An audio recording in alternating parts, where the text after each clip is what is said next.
And we're live. Welcome to Earful Dirt, Major League Rugby podcast. Thank you for joining us. Obviously, I am not Corey. Corey's not with us tonight. My name is Joshua Fredlin. I'm usually in the comments. Rest in peace. Rest in peace. How dare you stand where he stood? He will arise from the corn. From the corn next week. Corey of the corn. That's still messed up. All right.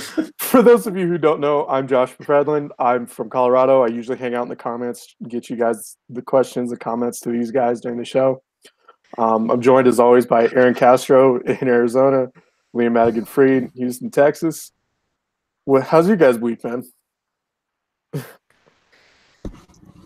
Well, it wasn't as busy as you'd, or it was actually much more busy than you think it would be, given that Houston had an away game. I did not travel to San Diego. I got to stay behind at the freaking office. But honestly, just got a bunch of work done in terms of Houston's media outreach, so it was pretty productive. Watched a lot of rugby. Had my heart yanked out via some rugby. Yeah, me too, bro. Fucking. So we'll talk about that one. But what else? Well, it didn't happen last week. Oh, that did happen last week. I signed the lease to my new townhouse, so that'll be great. I'm moving Thursday, so that'll be fun. I hate moving, and I'm not in charge of that because I'm in grad school that day, so that's fun. I don't know how I'm going to survive because the lady gets to take care of that. So moving takes all day. And how many classes do you have? Or how many are you telling her that you have? Well, she knows what my schedule is. It's law school, so I'm just at law school all day. So yeah, I'll probably figure that one out. But yeah. So let's just get into it. Yeah. So we got a rundown, don't we? Yeah, I'm getting to it. Hold your horses, Liam. I know you're so excited to talk about Houston. Yeah. We still got a whole game to talk about before Houston. You're freaking killing me. I know. All right, for those of you new to the podcast, each Monday night we discuss news and rumors from Major League Rugby, the United States Professional Rugby Union. It's a chance to look and hear from the league, players and team leadership, and check in with our friends from across the U.S. rugby scene. With that said, Aaron, what are we covering this week? Toronto finds a win and winter in Austin. Wow. San Diego continues to win at home since their first opening loss to New York. So they are now 2-1. We're going to talk some Gumbo rugby. Yeah. And, the America's Rugby Championship and how I'm really not as negative about that win, loss rather, but it still stings. Heck. But you know what? Not as bad as Les Rouges. They did not have a good time in Brazil. So, first up is Toronto and their win in winter in Austin. Week 3 opened with a back-and-forth battle as Toronto overcame Austin 23-19. Was it the prettiest win? But it put the Arrows at 1-1 on the season, while Austin fell to 3-0. Aaron, what did you take away from this game? So Toronto gets it done. More balance from their side with some really tough situations due to the ARC with how much of their side is gone. So they're going to get a boost. I think even this weekend, a lot of ARC players between Canada. Well, I don't know about Canada. Maybe I should ring Kingsley Jones up. But when I did speak with Garrett Gold on Tuesday this last week, clubs requested release of some players that have put in significant minutes so far. So you will see some Eagles with their MLR clubs during the bye week this week. But let's talk about that. Man, they've got 3. Well, really, like from 12 to 15, they've got some killers. But the real big ones for me were inside center Spencer Jones, outside center Dan Moore, and winger Avery Oitomen. Man, Like those guys got after it. And then another guy to look out for, of course, is this tight head prop from Kiwi Land, Morgan Mitchell. He just did a lot of work for them, getting it done when it came to carries, but more so just being, what a tight head prop needs to be, the pillar of your scrum. On the Austin side of things, they're just struggling, but they're not losing by a lot, but they're still struggling. You see what they want to do. They want to play this wide open attack, but they're just committing errors in the open field. At some point, they're going to move forward if they stay healthy. We'll talk about that in a little bit. Problem is they might not stay healthy. Did check in with Thierry Dupont today. Mason Pedersen is okay, but he will not be fit for this week's game against Glendale. And obviously, we here at Earful of Dirt definitely wish Mason well. Not a good-looking injury. So, but on that note, I just want to say, Austin fans, I really feel your pain on this game. It was a game that, in a lot of ways, you had every chance to win, but you couldn't quite seal the deal. And so breaking it down, though, Toronto, I think, did definitely better in the scrums, and it didn't hurt that they looked like the much more physically fit team in a lot of ways. Austin kind of faded out towards the second half, and I think that may have had something to do with it. But the positives for Austin, though, they were pretty sound in their lineouts. They were able to develop a few starter plays out of them. Ben Mitchell, I think, even had a pair of steals throughout the game that created a little bit more opportunity for their offense. But like I said, they weren't quite able to take advantage of a lot of the chances that they had. And this has been a consistent issue for Austin throughout their season. They put themselves in position to, maybe pull ahead, maybe get a few more points on the board, but they end up shooting themselves in the foot with some transitions that don't go their way or with penalties. So in the way that Aaron, you kind of said, they're very close to being a team that could win. But until they stop getting in their own way in a lot of the phases that matter, particularly towards the end of the second half when games are coming down to the wire, which a lot of them have, they're not going to win until they really make some changes, particularly in their late stages of the game. One of the things that, if you read the message boards, which apparently I do, and I probably should stop at times, one of the things that I wouldn't say they've been getting hammered on, but there has been some comments. Also, people are talking about the attendance at Del Diamond.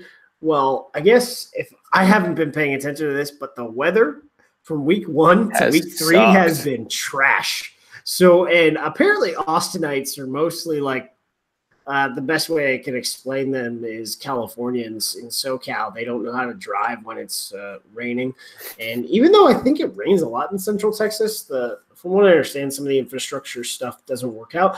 And, well, this Friday was really bad. It was snowing. Like, I don't think they do snow in Austin is what I'm told. So look for this week to be pretty awesome. It's apparently going to be a high of 80. Dude, the thing is, though, why would you go to sit in the stands in a rugby game in the cold snow when you could just like bar crawl inside on 6th Street? I mean, for the average Texan. I mean, for the average Austinite, they're gonna, as the sign says, if you go find the wall, it says "Keep Austin Weird." They will hang out into the music on 6th Street and sip their adult beverage. Listening to music rather than go outside with some wintry mix during a rugby match, which is what happened. But enough about the weather and more to move on to some tears from Liam. Well, so before we get to Liam's tears, we'll start off by saying San Diego beat Houston 17-13. Corey decided to give his comments from the grave and said that Houston lost because they gave up during the last 10 minutes of play. The SaberCats had pretty much led up until the very end. Liam, you were watching this closely. What do you think? All right. So I have a few things to say about this match. Obviously, I work for the Houston SaberCats. Let me make that bias perfectly clear, and you can call me biased. But I think Houston played the slightly better game. Now, according to official league stats provided to the SaberCats, the Houston came out of this match with a 51% possession advantage overall. However, the only problem was they only had a 49% possession advantage of that play inside San Diego territory. This is a huge problem because San Diego has the pieces to move the ball and play it slowly and keep the clock working to their advantage. Unfortunately, when you play like that, you need to make sure that you at least put yourself in scoring position to take advantage of the other team's mistakes, or at least to take advantage of assumingly drawing the team in closer to the center of the pitch before attacking to the outside, which is something that Coach Fitzpatrick would very much like to do. However, you should definitely need to give testament to San Diego's defense. They bended, but they did not break. The Cats had some really bad turnovers, which San Diego was able to force in a lot of those instances.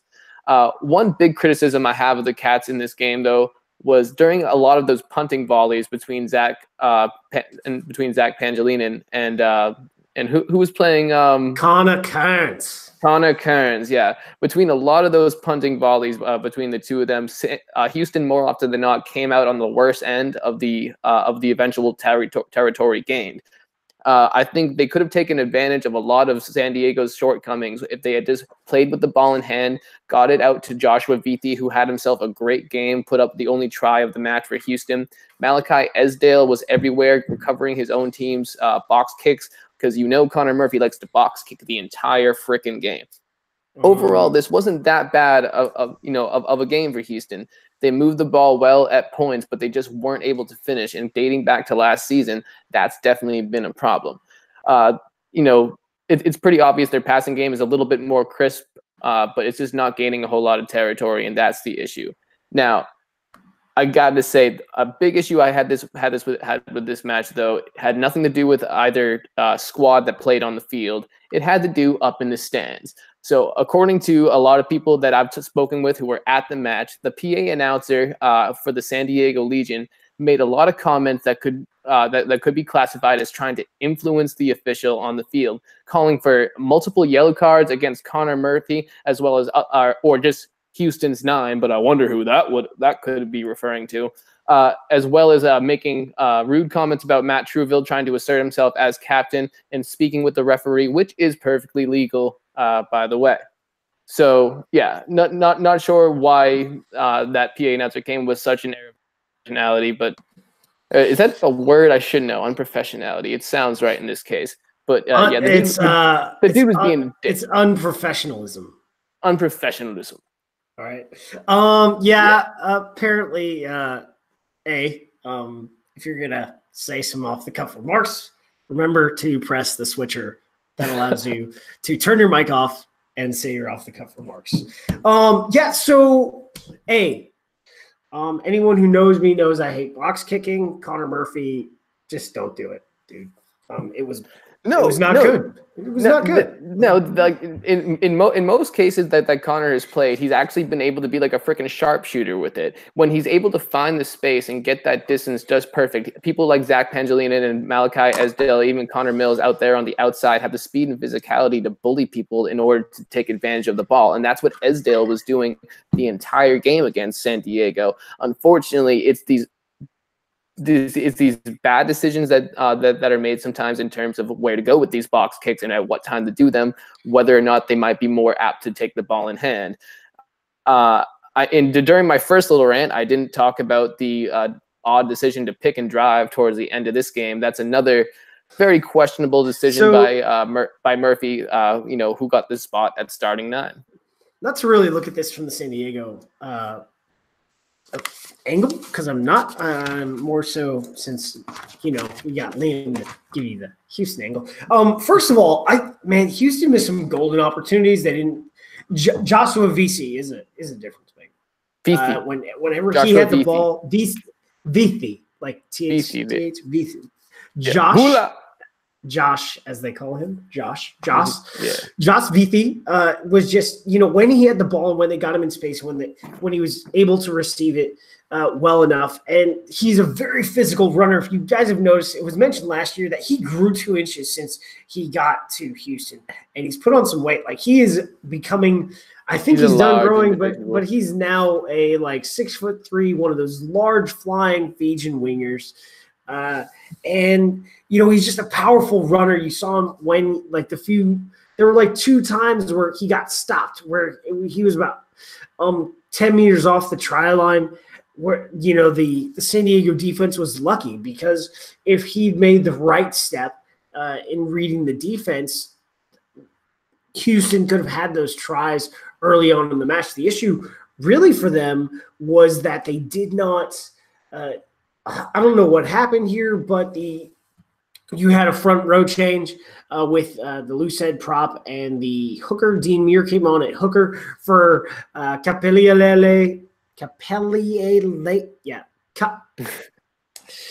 whatever.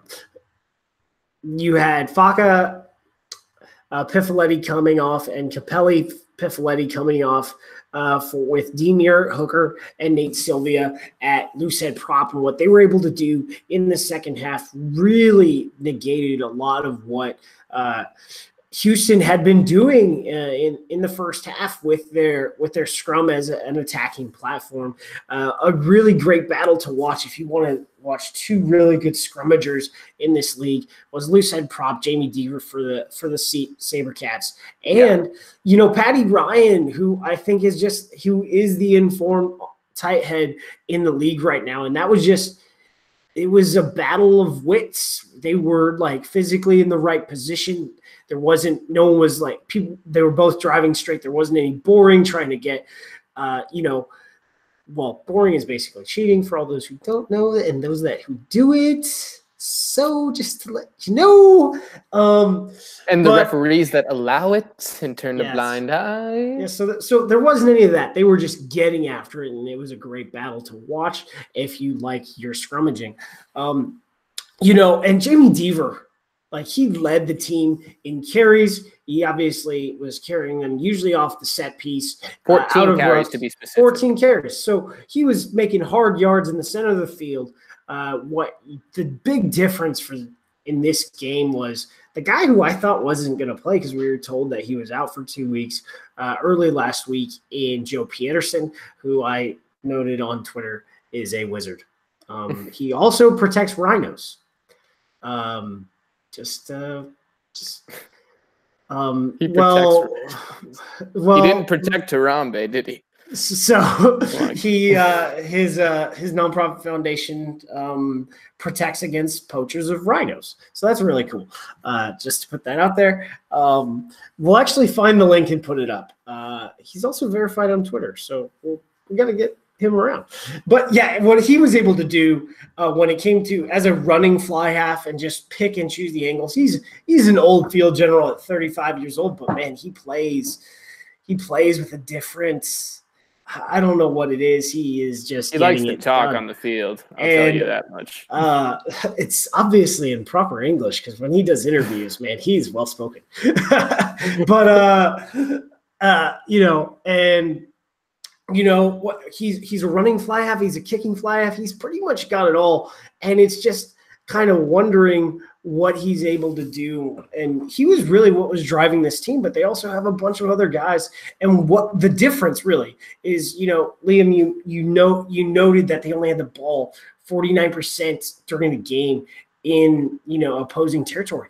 In the last 20 minutes, San Diego kept that ball, like, when they had possession inside the Houston 22, and it was just kind of wondering when the dam would burst, and then it did with Nate Augsburger.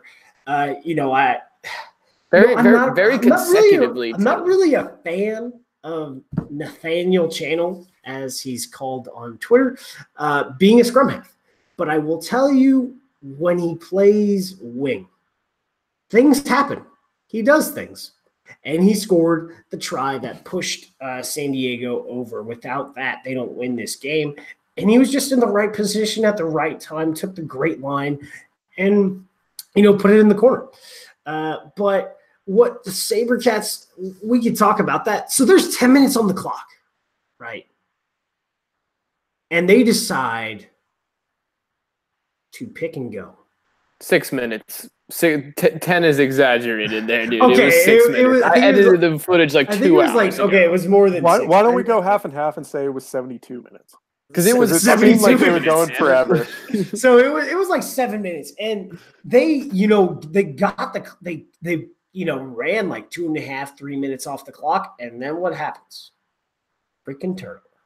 Mm-hmm. So, and honestly, when you're trying to pick and go for that long, in rugby, especially in a game that's so free flowing, the chances of a penalty every single carry, every single phase just go up and up and up. You just can't pick and go like that. This isn't football where you can just like rely on the first down. You can't pick and go like that in the middle of the field because something is going to happen. Somebody's going to get the energy and they're going to jackal the ball and you're going to lose possession. Like you pick and go when you have like 3 minutes and you're trying to get a try and you're at the 5-meter line to where you just don't care. And you just go one side to the other because at some point they're going to break on defense and you're going to get the try over the line. But we're at the 50-meter in the middle of the pitch. Like that was the biggest tactical error from the SaberCats the whole game because they were in position early on, aside from some few errors, to really go up in the game. If you look at the stats outside of what they did with kicking meters, the Legion until the second half really didn't have it. It was a really fun match to watch if you like defense because the defenses did get after it, but it was also pretty fun to watch with offense. Both attacks put up over 600 meters of attack yardage, and it was a good time. Heck yeah, there, guy. So. All right, so finally, I think we have to ask this question. What have they been putting in the gumbo down in NOLA? I don't know, man. It's Gumbo Rugby. Sugar spice and everything nice, I do declare. Thank you, Raphael from On the Melee podcast, our sister podcast, for coming up with that term, and we are going to call it Gumbo Rugby.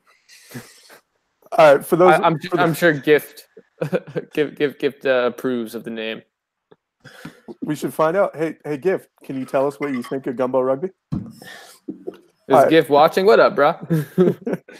For those of you who don't know, NOLA once again wins with maximum points. They sit top of the table with 15 from a possible 15 points. Just to recap, NOLA has opened the season by beating Toronto. They beat the Raptors, and they just took out Seattle. So, Aaron, tell us about that Gumbo Rugby. Oh, man. So Gold Rain is just getting it done with youth, man. This team is young. Tristan Bluette, either the best or second best foreign addition this season. Oh my goodness! When it comes to defense, I think the thing that set the tone was that it was a hit, but it was a legal tackle that he made on Ben Sema. I think when you talk about Ben Sema, he's going to have to get more physical and be able to deal it as much as he gets it. Tristan Bluette made a punishing dominant tackle deep in the Seawolves backfield in the second half, which also led to a turnover for the Gold. But when it comes to, this attack, they just run it. They play the field position game, but they also like to make you play on your back foot. It's just this wide open, high octane thing that guys like Blewett who can put the ball down with their foot. JP Eloff, man, another when it comes to kicks from the hand. I think he had like 380 meters on 10 kicks or something like that from what he was able to do. And, the Seawolves really couldn't negate that. They didn't know what to deal with when it came to that, which is, I had a conversation with someone. And I was like, you guys really you don't have another fly half option. And the problem is, they don't have any other kicking options right now. They've got Sema and they've got Stoller. Could Shalom be a fly half again? Yes, but he's not a kicking fly half. He doesn't put the ball down with his foot and to gain possession like that or to attack. When you're doing chip kicks, trying to just play a fast tempo. But it's just, man, JP Eloff being healthy this year, he's a difference maker, and he is putting. You think? He's putting his hand. He's saying, Gary, you need an actual fullback. to do the things you want an actual fullback to do, I'm here. He's the informed fullback of the league. He was, another player of the week selection, and from last season, he was player of the week. Another and second week on the team of the week for MLR.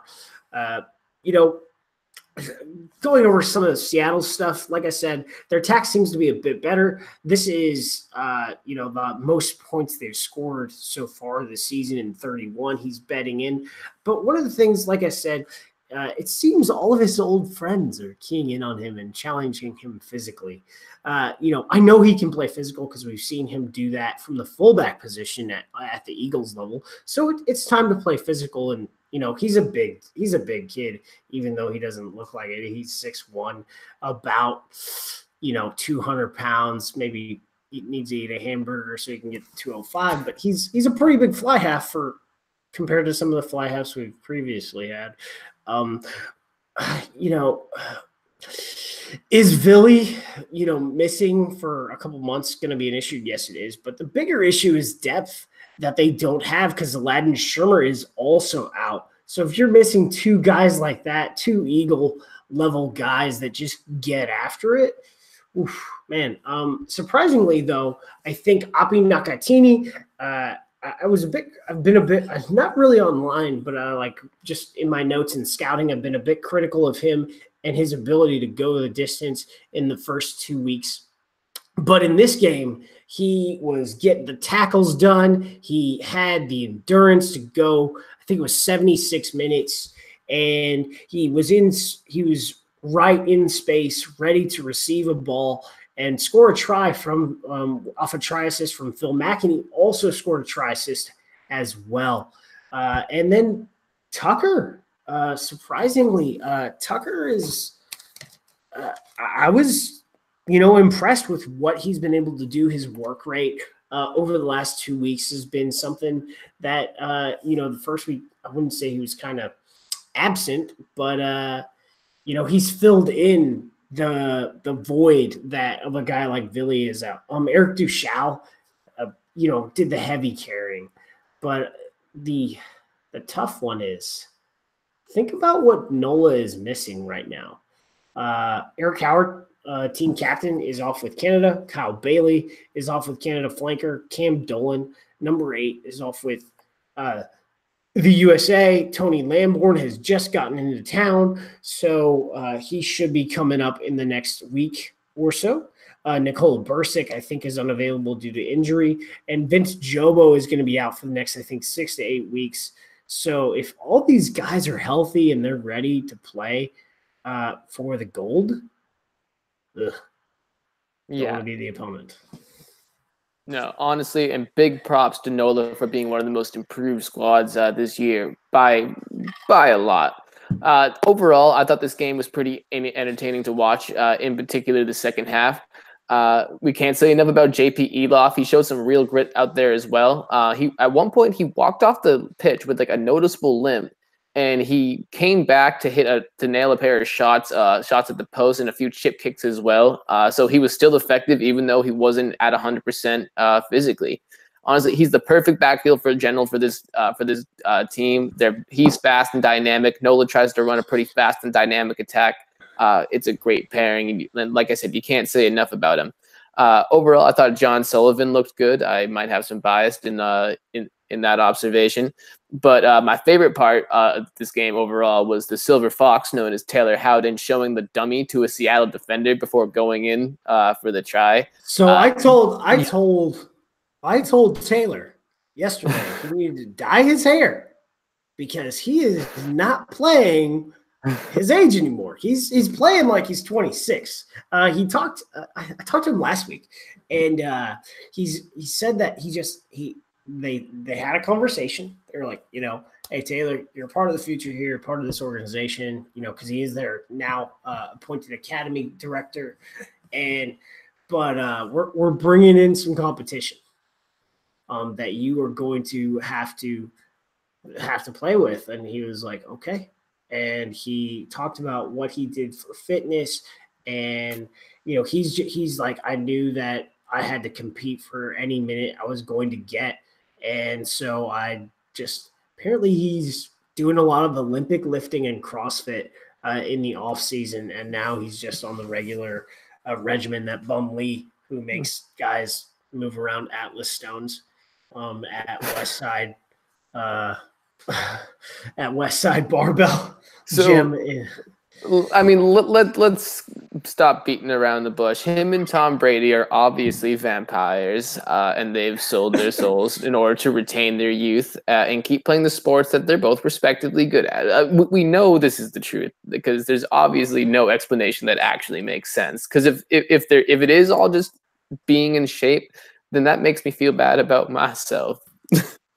But honestly, like if we're going to be talking about real rugby, God, I can't even come now. I'm just imagining Taylor Howden going to training and shit. But overall, I thought Seattle needs to do better in their lineouts. This has been a problem for them over the last couple of weeks. I counted at least 3 steals from NOLA, which is a huge advantage in terms of creating scoring opportunities for them. Seattle attacked really well within the 22s. Turner, definitely showed up a little bit with the ball in hand.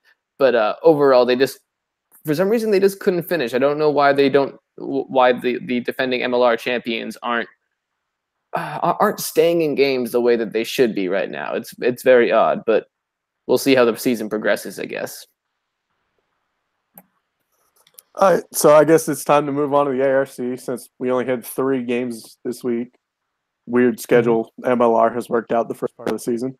Yeah, right. Before we get to the USA, there are 4 other teams in the ARC this year: Uruguay, Chile, Brazil, and Canada. Uruguay beat Chile 20-5, and Brazil beat Canada 18-10 with a pretty strong scrum. You guys have anything to add? So I don't know about the Uruguay-Chile game. That score is kind of interesting. I guess it's set without Santiago Arata to run that attack at 9. I guess they kind of slowed down. They've also got some injuries as well. But Chile able to keep it a little close makes me wonder what Canada's going to be able to do against Chile. Brazil watched that game. Unless Kingsley Jones changes something over the bye and brings in as Brian Ray over at Ray's Rugby on Twitter, he just said, for scientific purposes, what if we just went with an old boys front row? And, Eric Howard, I think starting is fine at hooker. My biggest thing is I know Ray and I got into a tussle over the summer test that I got pissed off that Eric Howard was basically playing 2 minutes at a time. The difference is, Ray does everything. Ray does the small things. He does the big things. But it's not about him. It's about the fact that just you have your bench, so use it. Like, these guys are fresh. But so you're using Eric Howard, but his backup's not doing that well. So Ray was down in South America with Kingsley Jones. It's time for the Pirate to play. All right? Just saying. It's time for the Pirate to play. As far as Lou said props, you've got your 2 best playing in MLR in Rob Brewer and Hubert Bidens. And then you've got Tom Dolezal, out there also with the Ontario Arrows. So, maybe you just make it happen, Kingsley, against Chile, because you're going to need to. But Brazil, man, their scrum, the way they've built that has been great. Against Canada, they just, especially with Tim O'Malley, all they had to do was not Tim O'Malley, Josh Reeves, also on the Utah Warriors. He was they got some scrum penalties at some bad angles, so he missed a few. But basically, their offense was just get past the 50-meter line with a scrum and just beat Canada up. They get the penalty.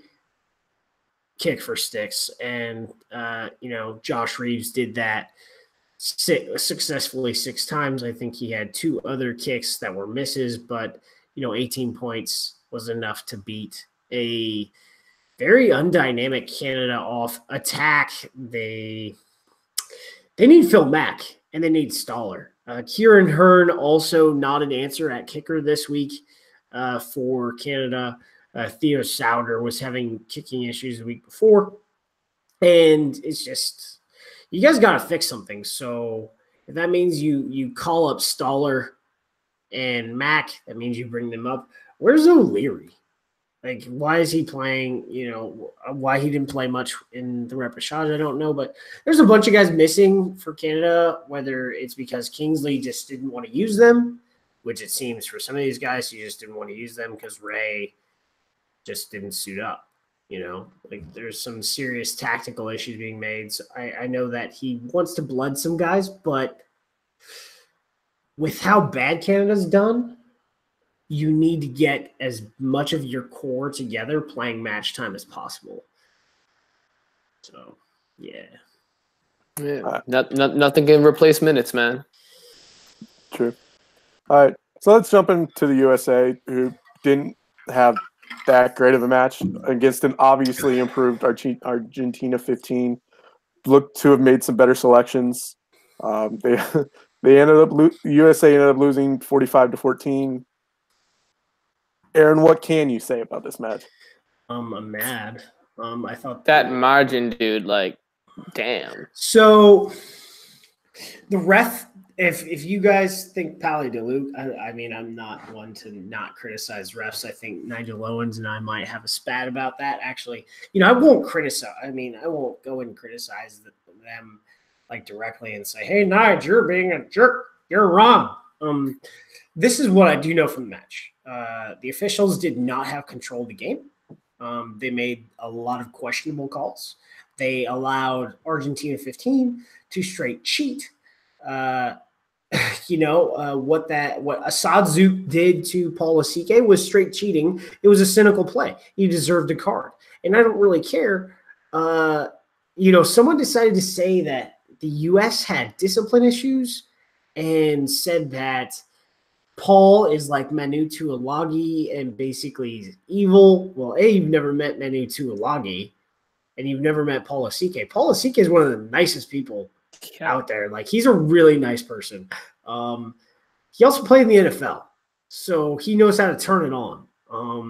He was in a dangerous position. He probably someone said, hey, he should have just let his leg go limp, and then he should have just scraped his cleats right across that dude's face as a way of escape. That's a wrestler's move. So I don't know if Paul has those has that wrestling background, but that would have been a way. But my opinion is that dude got lucky that Paul stamped on his back. He didn't stamp on his head or his neck. I don't want to hear any of that trash. That did not happen. Should Paul have gotten a card? Yeah. But it should have been 2 yellows for me. And if you're gonna give Paul a red, Assad Zouk needed a yellow. Like, that's the truth. The Eagles did not adjust to the way this ref team was reffing. I felt like we were playing the All Blacks with how many homer calls they got. Don't really know what was going on, but we just didn't adjust. We played really poorly. During the first 20 minutes, we were out physicaling Argentina 15, but we were just screwing it up. We were knocking the ball on, turning the ball over with handling errors. We were just not playing well, but we were still beating them up physically until we lost Paul. And then we played, down 14-15. And at one point, Johnny Locks, my boy John Quill, he has previously been a card machine. I'm not saying he's a card machine anymore, but our guys were getting frustrated straight up with the way this thing. So I'm surprised, I wasn't surprised, Hanko or John or even Cam Dolan, like, are guys that are forced to go after Bryce Campbell, like the guys that have to go get the work. I'm not surprised that one of them got a yellow and we had to play 13 on 15. Something to the note that we did get some calls back. We did score a penalty try, but it was kind of completely obvious. Like you could not like get away with not calling that. And then the butcher going in towards the end because we got pride, and so we scored some points at the end. To talk about Argentina 15, some people want to talk down against Argentina 15, but this is the most talented and best Argentina 15 that has played in the America's Rugby Championship. After Felipe Contepomi left the position as head coach last year and they had some more losses, they audited the program. They widened the selection pool because Argentina will be fielding a team in the Curry Cup, so they need to develop a bigger professional base. And they're also going to have, supposedly, I don't know this for a fact because, everyone knows that I'm the most cynical person in the world when it comes to professional rugby. Supposedly they will have 2 teams in Liga Americana, which is the South American Professional League. So they need to develop more professional depth. And that's what they've done by bringing in some Jaguares, bench guys who are competing for Jaguares contracts, and guys who are going to be on that Curry Cup squad. So, they gave it more money and they were serious about it. And what did that do? It punched us in the mouth, and that's what we needed. We, as a program, we needed to actually know where we were. And yeah, we're still 12th in the world. We are where we should be, but there is still more to go on this journey towards the World Cup than, thinking. Because if they had done the same, Argentina had done the same thing with this program that they'd previously done, we would have won by 2 or 3 tries, and we'd roll through the ARC without a punch in the mouth, and we wouldn't really know where we are.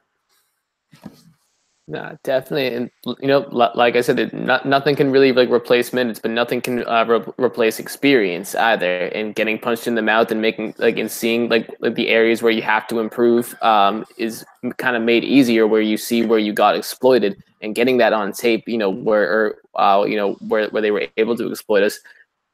That's what you're gonna have to see in film study. That's where you're gonna have to be well, this is exactly what we need to concentrate on, and hopefully we improve going forward. All right, well, there ain't much we can do about it this week since the ARC is taking a bye week, just like the Six Nations. So let's just get right into picks and previews for next week. Last week, Toronto and Austin. Aaron actually came the closest. He had Toronto winning by 5. Liam, you had Toronto by 12, and Corey had Austin by 3. Ha! Houston and San Diego, with picking the correct side, Corey was closest at San Diego -7. Aaron, you said San Diego -12. Liam, you had Houston -3. Mm-hmm. Corey actually, for Seattle NOLA, Corey actually had the spread right, just the wrong team. He had Seattle -10. So Aaron, picking correctly, you were closest at NOLA -8. Liam, you had NOLA -2. Apparently I'm doing pretty well in the Super Brew League, both for Reddit and the Earful of Dirt League. I am surprised because usually I'm wrong. And I can tell you there is definitely no insider trading going on because I'm just like every one of you. It's you paying the referees. There is that. Yeah, never mind. No, I don't look at the rosters until the official window, which is when they get released by the teams, because there's no point in looking at other things. All right. Moving on to the standings. New Orleans at the top, man. 3 try bonus points. Wow. 15 points. They are, they could lose this week and they're probably still going to be on top, but they're not. I don't think they're no one can overtake them. We're going to talk about that. New Orleans is atop with 15 total points in the table. San Diego has moved to second in the table with 9 points. Toronto and Seattle are tied for third with 6 points on the table. Houston is in fifth, moving up actually, with 5 points. Utah and New York idle have 4 points each with wins. Glendale and Austin sit at the bottom with 2 points. Glendale is actually, I guess, a half game ahead because they've only played 2 fixtures. That's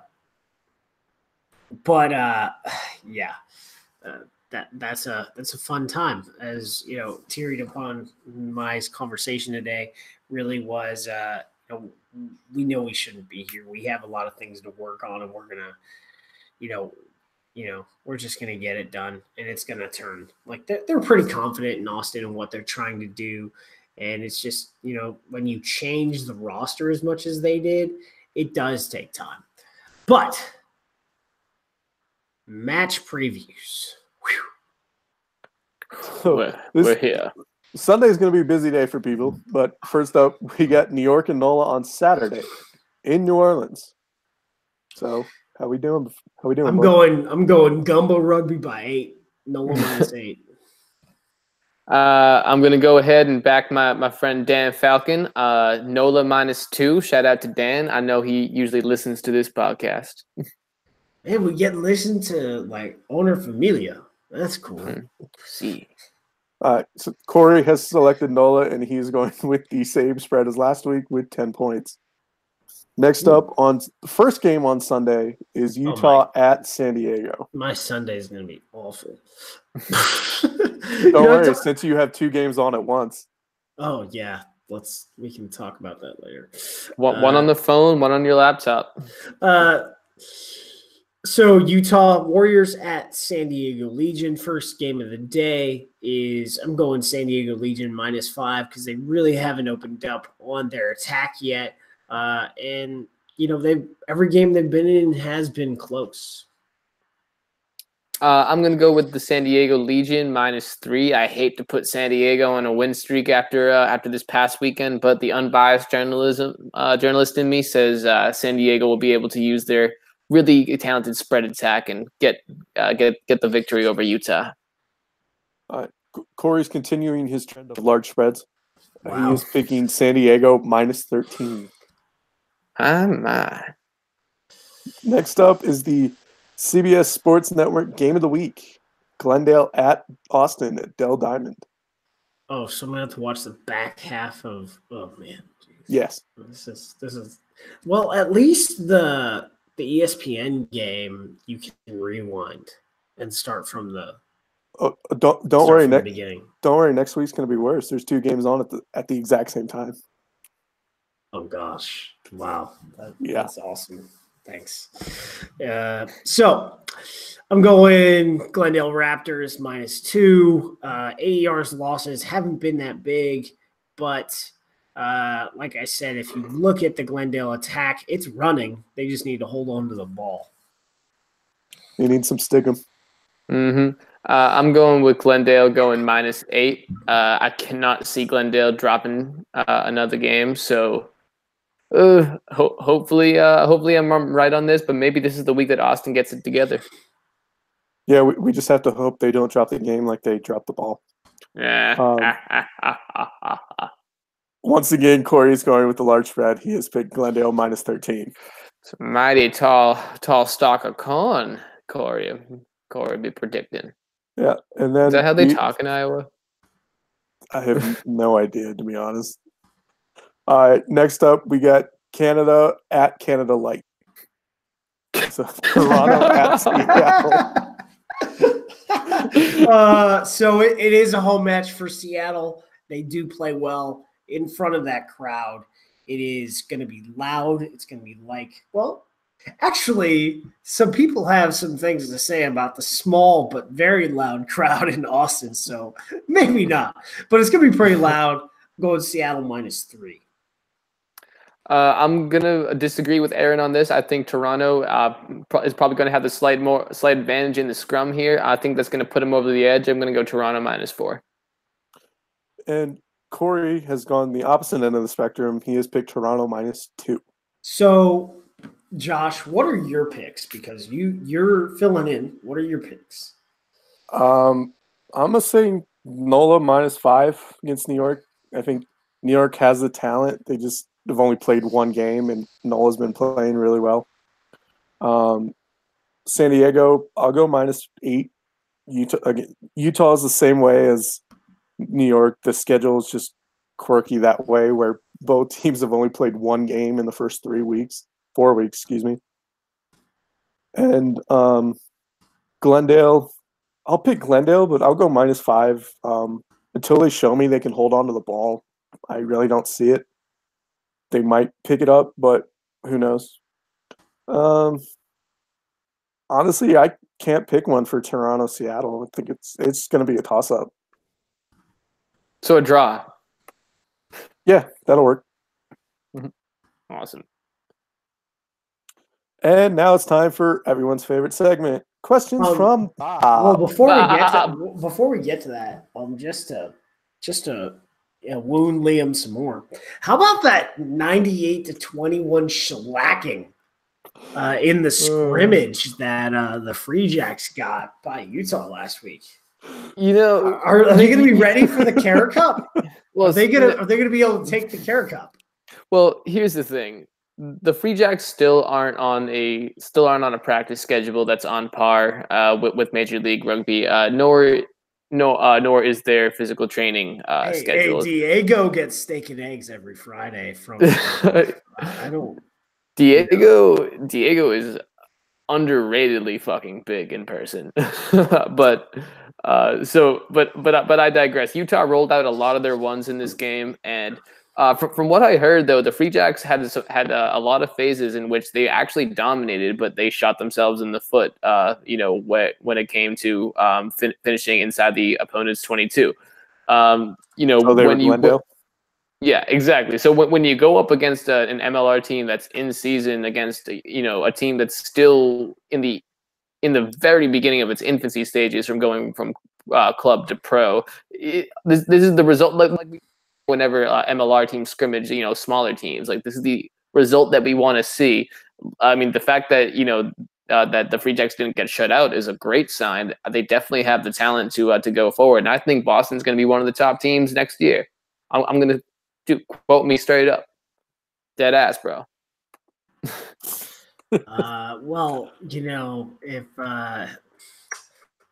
we'll see. I wonder what the Cara Cup will hold for them, but if that is the indication, it might be a bit rough. Yeah, you got to start somewhere, man. All right, now it's time for questions from Bob. All right. I think we kind of answered this one earlier, but so from SD Yeti, how is Mason Patterson doing? Like I said, a little more detail. He's in concussion protocol, but he's all right. I mean, he's good to go. So yeah, there you go. Yeah, what Aaron said. All right, so which foreign import player has impressed you the most in their first season of MLR? From the Murph 2. So my favorite import so far has been. Can I just go with like the entire front row? Well, I guess Jamie Deaver is not necessarily new, but hey, O'Toole was on San Diego last year, man. Oh. That's true. So I guess I'm just gonna have to stick with what I put in the script. Charlie Connolly. He's not only a very physical. He's not only a very physical player. He's a very smart player. Really nice guy off the pitch. Really mean guy on the pitch. That's exactly what you want when you're trying to build a culture on and off the field. He like I said, he plays the game very intelligently. He doesn't let other props try to F around with him and his hooker. But yeah. So no, I'm definitely Charlie Connolly. All right, from Darrell Owens on Twitter, because I don't know how to pronounce his Twitter handle. Austin has lost 3 matches by a total of 13 points. Are they that close to being a winning team, or just the beneficiaries of catching teams on their first match and with players away for national duty? I mean, like I said earlier, it's going to turn. Like it's going to have to. Otherwise, it's either going to turn or they're going to get injuries. That's what's going to happen. I don't think they're going to go on a winless season by any means, but at the same time, like I said earlier, a lot of their problem has been has been getting in their own way, not capitalizing on chances when they're there. So unless they make some significant improvements in terms of how they go about situational rugby, especially in the end game, I don't think it's going to get that much better. I mean, hopefully there will be a turnaround because, like we've been saying, they're in every game, but we'll have to see how it goes from here. All right, from he who walks slow. If in the future the MLR hosted an all-star game, what kind of format would you like to see? Gladiator death match. I guess the concept of a North American Barbarians has been discussed previously. So I wouldn't really call it North American Barbarians. We need to come up with a sweet name like the Lions have, but we would call them like the North American Grizzlies. We can do that. North American Grizzlies. I like that. And versus the Exiles would be what I would sort of do. Because you can't do Americans versus everyone else, because then that's basically just the Eagles. I mean, MLR East versus MLR West could be a viable option. Oh, you want to do simple? Okay. Yeah, I mean, it's an American market, dude. Come on. Let's just do it easy. So, since we're modeled off of MLS, could we pull an MLS and just bring over a club team in the preseason, like a Super Rugby team or something? Oh, I mean, that's a really good concept to do. I would like to see everyone who's not in the Eagles or Canada be folded into an all-star team, and then have them play against the Eagles and Canada as warm-up matches to see how it would go. That would be entertaining to watch. Be something new. Didn't the women do that a couple years ago? They before the World Cup they played the WPL All Stars. Yeah. All right. From Bobby Digital 24, could the panel of Earful of Dirt play in MLR? Well, my diet consists of mainly ramen and burgers from the pub up the road. So, no. No. So I'm not cleared for contact yet. So that's your excuse. I'll be honest, man. These guys, very much different standard of rugby player than I've ever been. To be honest, we're talking, I'm a 5'9", 190-pound hooker that is slow, around the park. I can hook pretty well. I can throw in decent, but I can carry okay, but that's about it. So I'm good for a few pick and goes. It's like pickup basketball. I'm good for 2 shots a game, and that's it. But I want to do this. I do have an invitation from NOLA Gold. We're gonna do it at some point, not this summer, but hopefully next summer. What I'm gonna do is preseason. Get a contract signed by NOLA, because this concept is from somebody else. I stole it from the great baseball writer Tom Verducci. The concept is I come in first week of camp. I do a series of, I guess, keep a diary. Probably in this day and age of social media, you got to do vlogs for every day. But a week's worth of camp, and and at the end, because I'm obviously not going to make it, right? You sign the contract first day. Hold on. Can we clarify? Is that a contract or an injury waiver? I probably have to do the injury waiver too.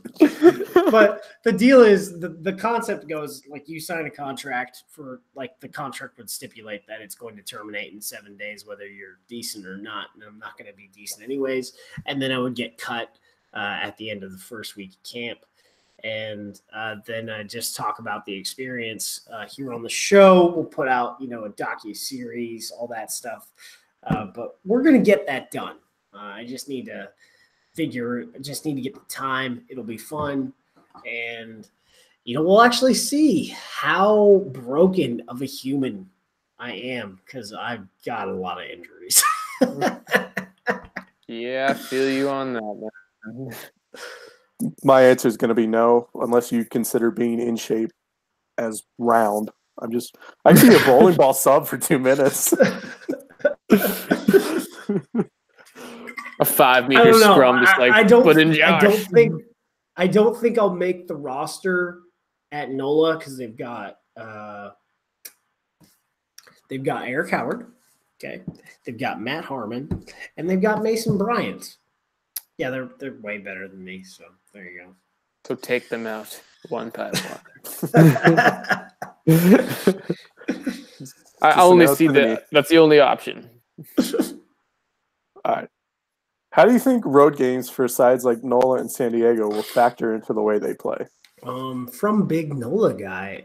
Well, everyone is playing in good weather when they come to New Orleans. So if it's good weather, I think New Orleans will do fine on the road. San Diego has played in some varying conditions, so they'll probably do okay. Yeah, my only guess is that fitness might take a bit of a hit just because of travel time cutting into training time. But other than that, not much. From the segment's namesake himself, Bobby Boberson. How long until NOLA's all-offense, soft defense strategy fails and they drop a game? I'll give it another week or two. Not this week because I picked NOLA to win, but it's coming. It's not an undefeated season, man. I can guarantee that. So I might be eating my words. Holy crap. Look at who's coming back from the ARC when that thing's over.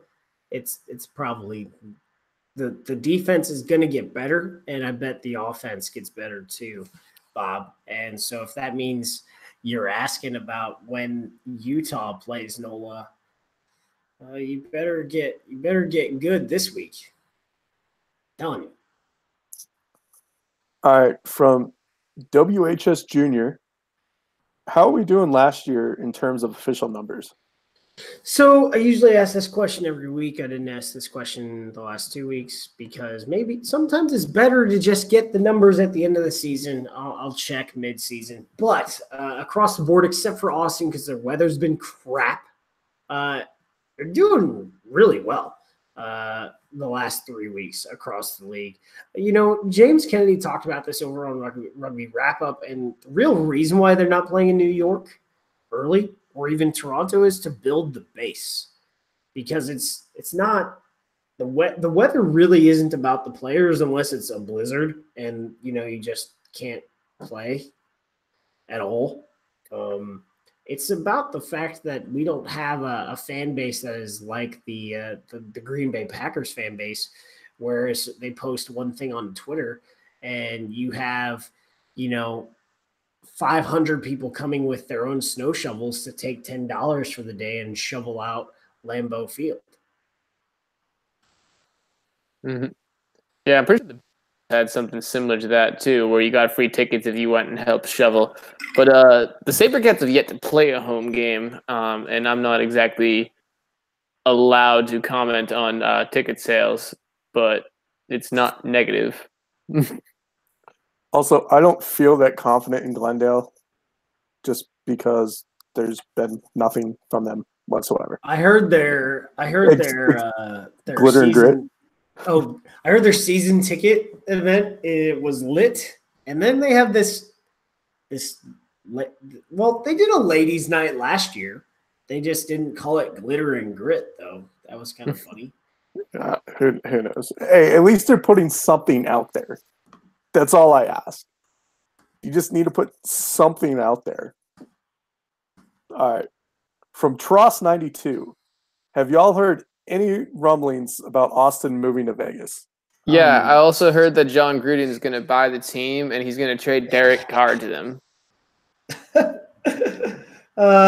This one is because I think it was asked last week, and this actually came up in my conversation. It was kind of funny. It was laughed off because apparently, Austin has also been in talks to try and host sevens, like the city, not Austin Elite. Like the city is trying to get the USA stop. So that's fun, right? Where would they hold it?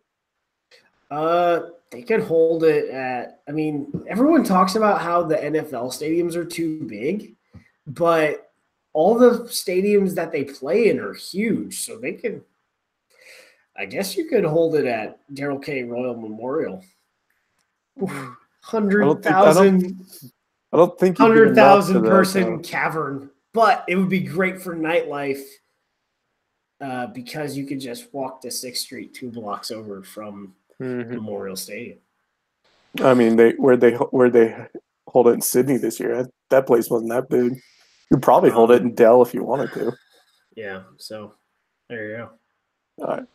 From at the Benjamin Rush on Twitter, how much do you reckon a NOLA Gold 2019 MLR championship tattoo costs? Most places have $100 minimum to get a tat, so start there. So I said to the guy, I was like, so how big do you want this? Do you want it to be a chest piece? Do you want it to be a big back piece going in between the shoulder blades, you know? And he's like, no, I want it on my calf. And I was like, well, it depends on, you know, how much work you want done. But I said, you know, if someone tries to, if it's less than $500, you probably should run away because at least my calf is huge. So it would take a couple hours. Yes, huge calves. I mean, I got mine done by like an independent like I have an oak tree going down my spine. I got mine done by like an independent professional. Like, you know, he was licensed and everything. He just didn't do it at a shop, so he makes more money. And it only cost me $150 just for the black and white. You know, not the shading cost a great deal more money, but it was pretty decent though. Well, I mean, you can get lines done pretty fast. Yeah. It's the other stuff that takes time. All right. Yes, indeed. That's all we got for tonight, guys. Any final thoughts? Well, I'm happy that there's a bye this week, so no Eagles can get a red card. Any word on that, by the way? Yeah, I don't think we'll get anything until, well, usually the hearing is Tuesday or Wednesday because he's going to have to go to a hearing for that. So I don't see anything coming from that for a couple days. But when Santiago Rada's suspension was issued, it came through the World Rugby Spanish Twitter rather than like an article with all this article with a bunch of sanctions from the Six Nations and the ARC. So, yeah, there you go. The SaberCats are on another bye. Their next game is against the Toronto Arrows on February 22nd. It'll be held at Constellation Field, home of the Sugarland Skeeters, and the theme is Passport to the World Night, where the many backgrounds of both the Houston SaberCat players and the city of Houston will be celebrated. There's going to be lots of activities for both kids and adults alike. So anybody down in the Houston area or who has the ability to travel to Houston, I would definitely recommend coming out. It's going to be a really fun night. I will say this one more time. Last time I say it, maybe not. Glendale, please do something about your media publicity. There's been nothing I've seen coming from you guys whatsoever. Hire Josh. Hey, if I could do marketing, I would, but I don't know how to do marketing. I'm an operations guy. Yeah. So, all right. On our way out, please note that all opinions expressed on this broadcast are those of the hosts and guests and do not necessarily reflect the beliefs or practices of Major League Rugby teams or the league. Aaron Castro is employed by Major League Rugby, and Liam Madigan-Freed is employed by the West Houston Lions and the Houston SaberCats.